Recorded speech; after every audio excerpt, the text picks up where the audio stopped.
sound this literally operates from for the Heinrich rink, the main rink. So everything can be done from the scorekeeper's box. So everything's wired there. The sound system comes through here. Here's like they got some Christmas music or something going on. Look, oh, it's AC/DC. For any Christmas with the Rat Pack. Probably get a better view from up top here.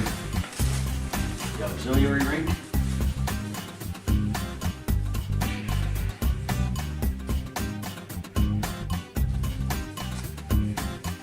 This is the Clarence Mustangs. Is that a younger group or is it high school? No, it's a youth group. Clarence Mustangs is a Tier 2 AA organization. And they bought probably 25 sheets of ice here a week. So they have their logo here, and then we have our logo here for the junior team on the Heinrich rink.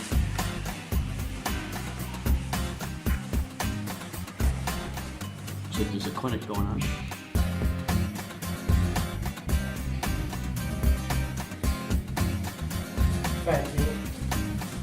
Yeah, we did. Thanks.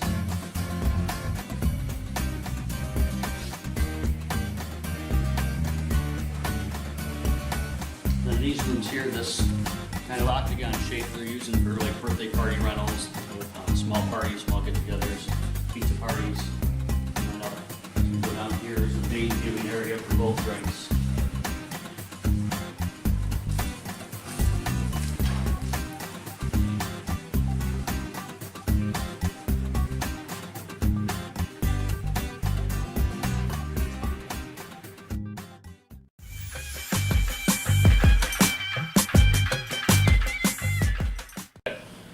Frank Vecchio, I'm the head coach and general manager of the Lockport Express Junior A team. All right. What does this team mean for the players that look forward to continuing a career in college or beyond? Well, for our guys, it's an opportunity to showcase at the Junior A level what type of ability they have to move on to the next level. So if they have aspirations of moving on to North American Hockey League, they have that opportunity. Depending on their age, they may move on to the college level from here.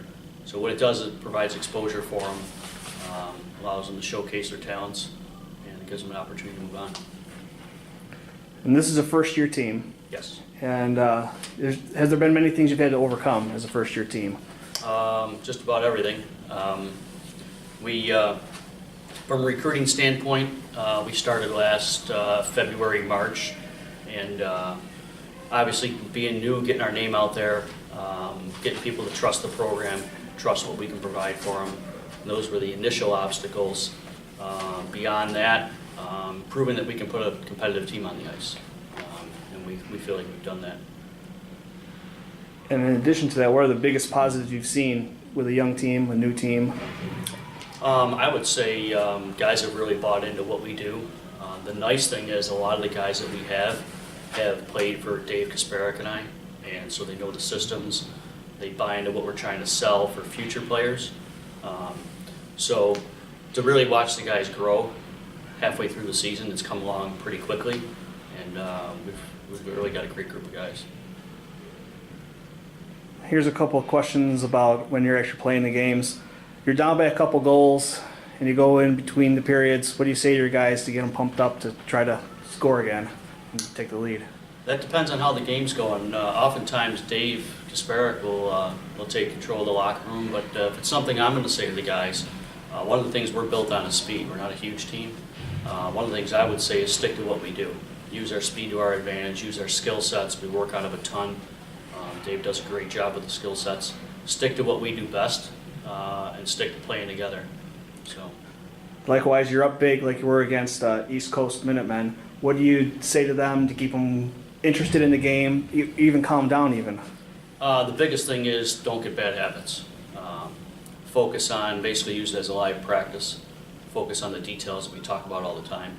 It's very easy to get in bad habits. It'll take you 3 games to get rid of bad habits you pick up in half a period. So that's the biggest thing, focus on the details. Now, when you first came to Lockport, I go to the library a lot, which is in the front parking lot, and we saw the bus. Yes.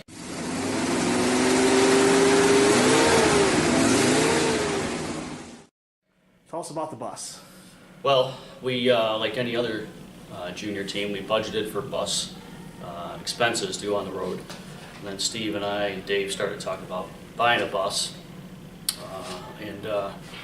Story with the bus is the first one we looked at in Georgia never made it to Buffalo. We actually had to cancel that one. So this is actually the second bus.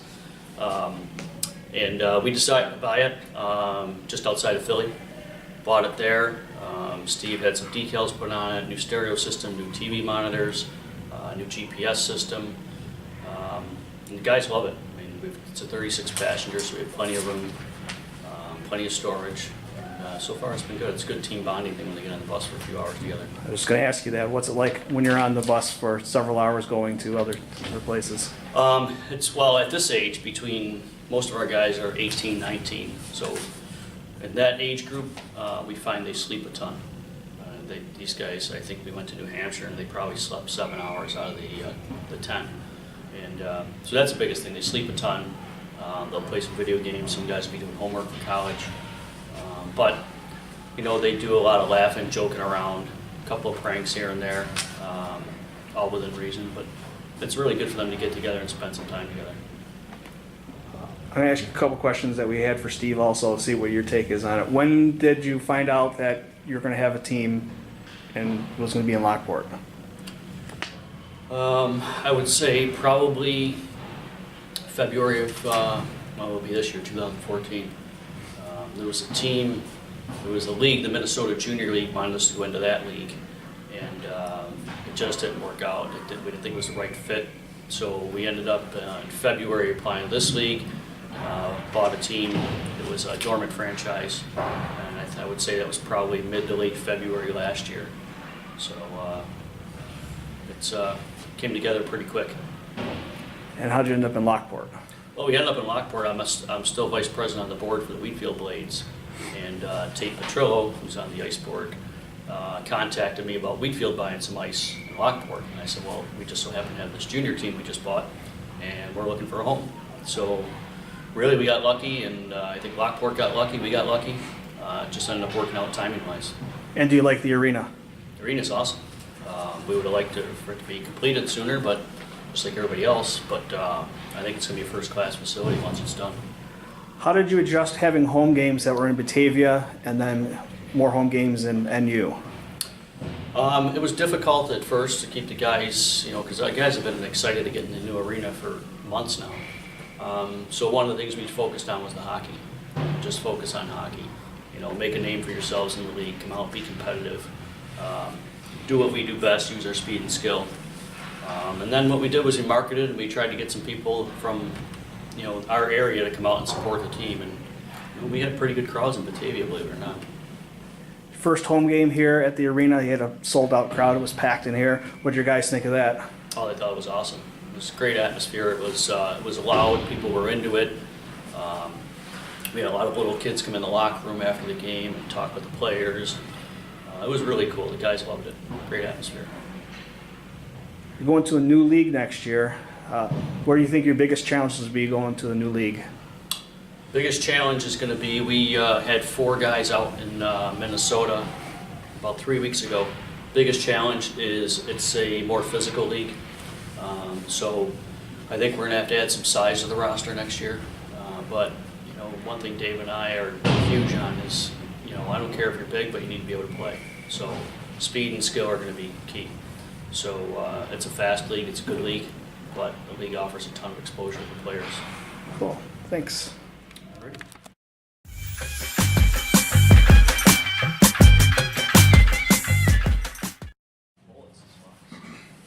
All right, tell us who you are and what you do for the team. David Kasperick, Associate Head Coach and on ice skill development.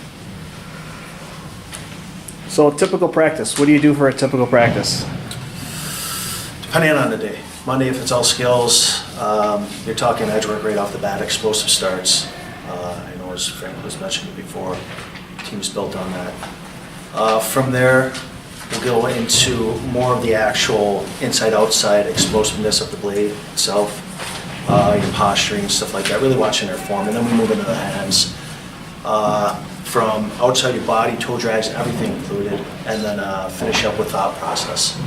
When to actually get rid of the puck, when to hold on to it, and your options from that. Like you said, your team is built on speed, and they're a fast team out there. See a little grit. There's a couple guys that have some grit.